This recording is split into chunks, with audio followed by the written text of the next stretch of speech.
Baik, saya mulakan dengan yang Hotel Hilton tu, perpahan tadi. Jadi saya baru upload ya artikel berita yang saya petik daripada satu portal berita FMT. Saya upload di thethirdforce.net, iaitu kenyataan Datuk Seri Azmin Ali yang ditanya apakah tujuan perjumpaan diadakan di hotel terkemuka itu melibatkan Muhyiddin, Abdul Hadi Awang, Presiden MCA, Presiden UMNO, Presiden MIC dan sebagainya. Jadi Azmin kata perkara tu normal ya, mesyuarat tu normal dan diadakan sebelum perjumpaan parlimen untuk update berkenaan dengan mesyuarat parlimen yang bakal diadakan. Ya, itu jawapan Azmin. Nah, saya nak cerita di sini berkenaan dengan ketidaksahihan kenyataan Azmin bahawa perkara itu normal. Kerana lazimnya sebelum ini, khususnya selepas Muhyiddin mengambil alih tampuk kepimpinan negara, tidak ada mesyuarat di hotel terkemuka melibatkan presiden-presiden parti sebelum parlimen bersidang. Kalau mesyuarat pra-kabinet memang ada, tetapi tidak ada mesyuarat sebelum sidang parlimen bermula sebelum ini dalam kerajaan Muhyiddin. Jadi Azmin nak kata normal tu tak betul lah. Daripada perkhabaran saya, perjumpaan itu adalah perjumpaan tergempar dan pihak-pihak yang berjumpa, Azmin saya tak berapa tahu, tetapi Muhyiddin, Zahid dan Hadi cemas. Okey? Ini bukan spin. Ini sahih. Dan saya akan tulis satu artikel. Ini saya janji. Saya akan tulis satu artikel yang akan diterbitkan antara pukul 3 pagi hingga 4 pagi. Di mana saya akan ceritakan dengan pendek 7-8 perenggan berkenaan dengan mesyuarat ini. Hadi, Muhyiddin dan Zahid yang saya tahu cemas. Cemas macam mana? Itu saya tak nak ceritalah. Ada sangkut pautnya dengan sidang parlimen yang akan bermula esok. Saya dah cerita semalam.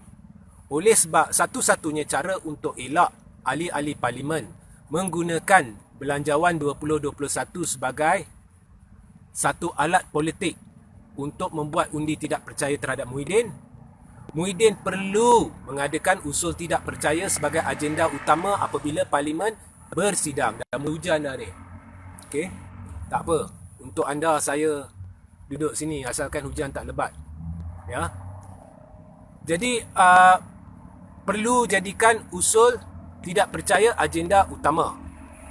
25 ahli parlimen dah usulkan. Mahathir dah usulkan pada 8 hari bulan Mei. Dan benda ini telah disahkan oleh mantan speaker Dewan Rakyat. Tetapi apabila parlimen bersidang sehari pada 18 Mei, tidak diusulkan, tidak dibentangkan, malah ia diletakkan sebagai agenda terakhir. Kemudian apabila parlimen bersidang lagi pada bulan Julai hingga Ogos, 25 hari itu, diletakkan sebagai agenda terakhir pun tidak dibentangkan. Walaupun terdapat banyak keraguan kemusykilan berhubung majoriti Muhyiddin. Jadi, sekiranya Muhyiddin tidak menjadikan usul tidak percaya sebagai agenda utama, jadi Muhyiddin tak usah cerita lagi. Tak usah cerita lagi berkenaan dengan belanjawan ini perlu diluluskan dan sebagainya, kerana Muhyiddin tidak menghormati proses perlembagaan persekutuan, proses demokrasi yang menghendakkan, membolehkan undi atau sokongan majoriti Perdana Menteri diuji, dan memandangkan banyak desakan dan banyak bukti-bukti menunjukkan Muhyiddin tidak memiliki sokongan majoriti, termasuk surat Zahid dan Najib yang sampai ke istana yang menunjukkan mereka sokong Anwar dan kononnya ada yang lain sokong Anwar. Maka terbukti Muhyiddin sebenarnya tidak memiliki majoriti. Jadi kalau kita lihat semua bukti yang bertimbun ni, semua desakan, semua sokongan, surat-surat yang dihantar oleh ahli-ahli parlimen kepada Speaker Dewan Rakyat untuk supaya usul ini dijadikan agenda utama. Jadi Muhyiddin harus menghormati proses demokrasi dan menjadikan usul ini agenda utama. Jika tidak, tak perlu bising, tak perlu cerita berkenaan dengan bajet 2021 ni perlu diluluskan dan sebagainya. Ya. Jadi Muhyiddin dah pergi menghadap Yang di-Pertuan Agong selepas berjumpa dengan kabinet. Dan menurut pemahaman saya, di dalam kabinet, menteri-menteri UMNO ni memberi sokongan terhadap usul darurat ni. Jadi berbekalkan keyakinan tu, Muhyiddin pergi berjumpa dengan Agong dan mencadangkan atau menasihatkan Yang di-Pertuan Agong. Sebenarnya kita tak tahu, ini satu. Kita tak tahu sama ada Muhyiddin menasihatkan atau mencadangkan. Itu yang ramai orang terlepas pandang. Apa yang Muhyiddin berbincang dengan Yang di-Pertuan Agong? Adakah dia mencadangkan atau adakah dia menasihatkan? Kita tidak tahu sebenarnya. Itu lagi satu faktor yang tidak diambil kira oleh Peguam Syed Iskandar yang memfailkan saman pemula untuk memeriksa kebolehan Agong, kuasa mutlak Agong tu untuk menidakkan nasihat. Adakah Syed Iskandar tahu bahawa benda tu nasihat? Okey, itu satu ya. Tapi apa pun, saya dah ceritakan dengan panjang lebar, sekiranya menurut perlembagaan, sekiranya Muhyiddin menasihatkan Yang di-Pertuan Agong sekalipun, menurut perlembagaan, Agong ada hak, kalau kita baca perlembagaan sebagai satu dokumen penuh, lengkap, ya, dengan semua artikel-artikel yang berkaitan, dia ada hak untuk menolak nasihat, untuk membuat proklamasi darurat. Tapi apa pun, Muhyiddin dah menghadap Agong, dah cerita berkenaan dengan perlunya mengisytiharkan darurat. Agong dah keluar keputusan dia, titah dia bahawa dia tidak nampak perlunya diisytiharkan darurat. Maknanya dia tak nampak apa yang Muhyiddin nampak. Maknanya kerajaan Muhyiddin dah gagal menangani COVID. Ya, sebab kerajaan Muhyiddin mewakili Agong. Jadi pihak yang mewakili Agong tak nampak perkara yang sama seperti apa yang Agong nampak. Jadi mereka dah gagal mewakili Agong. Okay, tapi apa pun, Agong dah menidakkan. Jadi Muhyiddin perlu menghormati keputusan Agong. Ini tidak. Sampai hari ini dia keluar kenyataan, semalam dia keluar kenyataan, perlunya darurat untuk halang pilihan raya negeri Sarawak. Dan logik yang disampaikannya juga tak masuk akal. Saya dah upload artikel video Hanif Katri. Ya, cari di dalam blog thethirdforce.net ataupun di YouTube saya, YouTube Regi J. Siri Taudin. Di dalam video tu Hanif Katri menjelaskan dengan begitu baik mengapa tidak masuk akal kenyataan Muhyiddin. Sebabnya pilihan raya Sabah, tak silap saya 7 bulan dari sekarang, lama lagi. Jadi buat apa nak adakan darurat sedangkan boleh berbincang dengan pihak-pihak yang berkaitan di Sarawak untuk menunggu disebabkan wabak COVID agar pilihan raya negeri tidak diadakan. Ya. Okey. Dan boleh dibincang dengan MKN untuk mengadakan SOP yang ketat jika pilihan raya diadakan. Boleh buat peraturan baru bahawa tidak boleh ada kempen selain daripada, contohnya lah saya beri contoh, selain daripada kempen media sosial. Sebenarnya kerajaan tak boleh tanggung benda tu. Sebab dia perlu pergi, dia perlu menipu kat rakyat, perlu cerita janji ini, janji itu. Dia tak boleh, dia takut kalah. Jadi dia perlu berkempen, dia perlu pergi rumah ke rumah. Sebenarnya mudah, buat SOP. Tak boleh pergi, tak boleh turun. Tak boleh buat ceramah. Semuanya melalui media sosial. Habis cerita. Cuma hari mengundi, SOP dia lagi ketat. Kalau andai kata kerajaan Sarawak tu ketegak lah, dia nak juga buat pilihan raya. Tapi benda ni boleh dibawa berbincang. Jadi Muhyiddin dah ditolak oleh Yang di-Pertuan Agong, hormatilah Yang di-Pertuan Agong. Sebab Muhyiddin ni bukannya ada kuasa mutlak. Dia memerintah, dia mentadbir kerajaan atas jasa baik Yang di-Pertuan Agong yang memberikan dia kepercayaan untuk mewakili Agong. Sebab itu sebenarnya kerajaan Yang di-Pertuan Agong. Jadi Muhyiddin mewakili Agong. Ni menghina Agong pula. Nak asyik, nak secara tidak langsung persoal keputusan Agong yang bijaksana yang menidakkan pengisytiharan darurat kerana baginda tuanku dah kata, saya tak nampak. Hari di mana Muhyiddin mengaku bahawa dia menerima keputusan Agong tu pun, title dia tulis Nasihat Agung.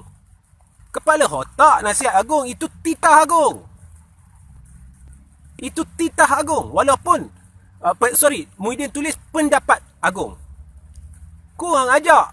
Itu titah Agung, bukan pendapat Agung. Walaupun istana tulis sana Agung berpendapat, tetapi keseluruhannya disampaikan kepada Muhyiddin dan kerajaan sebagai titah.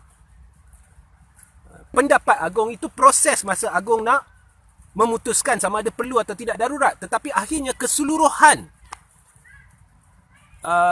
keputusan itu dipersembahkan sebagai titah, bukan pendapat. Jadi Muhyiddin dah kurang ajak dengan Agung. Dah lah panggil kata itu pendapat Agung.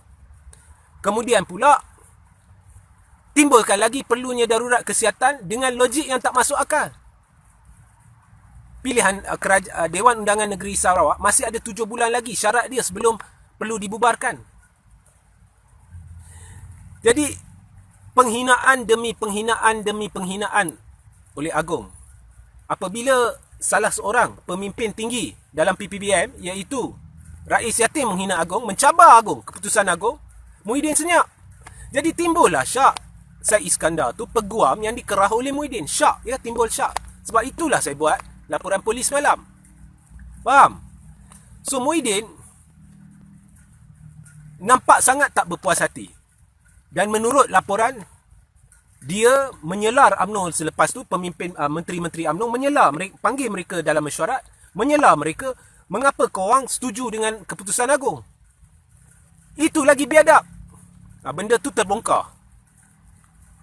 Kemudian ni menyebabkan kemarahan menteri-menteri itu, dan menteri-menteri itu, 6 menteri dah bersedia untuk letak jawatan. Tak puas hati dengan Muhyiddin. Dalam babak ni saya setuju dengan menteri-menteri itu. Sebabnya apa pun, walaupun menteri itu dah bersetuju untuk Muhyiddin pergi persembah kepada Agung, kita nak darurat. Tetapi Agung dah titah. Kemudian mereka sokong titah, itu saya tabik kepada 6 menteri UMNO tu. Tabik. Mereka jauh lebih layak jadi Perdana Menteri berbanding dengan Muhyiddin ni. Beruk pun tahu malu. Aku tabik kat Beruk. Kau bagi penendang kat Beruk tu, dia tahu malu. Muhyiddin tak tahu malu. Macam mana kau boleh menyelam menteri? Oh, dulu kau orang setuju. Sekarang kau orang setuju pula dengan Agung. Dulu kau setuju saya nak bawa usul darurat. Memanglah masa tu Agung belum titah. Lepas tu Agung dah titah, kita ikut titah Agung. Muhyiddin nak persoal tak puas hati. Tak puas hati dengan Agung tu. Yang saya baca, Muhyiddin tak puas hati dengan Agung. Dan dia bicarakan perkara tu secara tidak langsung di umum. Masih nak sebut darurat kesihatan. Ya. Hari itu ada seorang menteri, 10,000 polis dah kena kuarantin. Jadi usaha keselamatan dan sebagainya terbantut. Esok Hamid Badur, Ketua Polis Negara, keluar kenyataan tidak terbantut. Kerja polis tidak terbantut. Apalah kerajaan Muhyiddin? Nak cuba timbulkan kecemasan di kalangan rakyat, kononnya perlu darurat. Suka sangat darurat tu, nak kuasa lebih. Mungkinlah dengan kuasa lebih tu Muhyiddin nak tangkap saya. Atau tangkap semua orang yang kritik kerajaan dia. Tak tahulah pasal apa dia nak kuasa lebih tu. Dengan kuasa yang ada, dengan kabinet yang terbesar pun dah gagal nak menangani COVID. Ini nak menghina Agung pula. Jadi saya harap Muhyiddin dalam tempoh 24 jam meminta maaf ampun daripada Yang di-Pertuan Agong. Inilah mesej saya.